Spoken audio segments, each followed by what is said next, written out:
Hey guys, right now we are kind of in the perfect storm as far as real estate market. So I want to give you the most important points to be aware of if you're a home buyer or even a seller out there.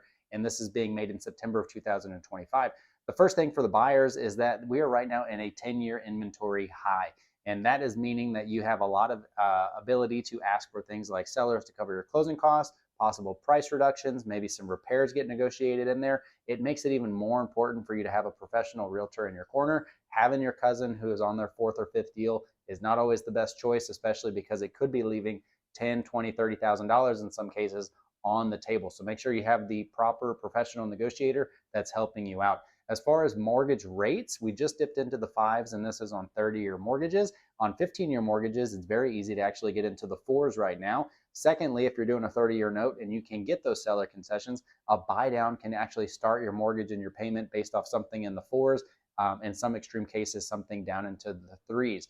So really, really good stuff on that. Now, over the next 15 to 20 years, there's been a lot of talk and headlines about the wealth transfer. So this is going to be from the silent generation and the baby boomers. It's going to be transfer, 84 trillion plus dollars in wealth to the other generations. A lot of this is actually going to be held up in real estate. So as you are talking about these deals and taking that stuff over, it's important that if that comes across your desk, don't just call your bank and say, hey, this is the house I've been given, this is the sales price, because you're going to be hit with a down payment and closing costs and all of that stuff. If you're being gifted a family home for below fair market value, that can oftentimes not only cover your down payment, but you can strategically roll in your closing costs there, and in most cases, not come out of pocket any money. So always have a professional lender helping you out with that advice. Secondly, with family to family deals, some people want to take that burden on themselves and say, well, we'll draft up the contract.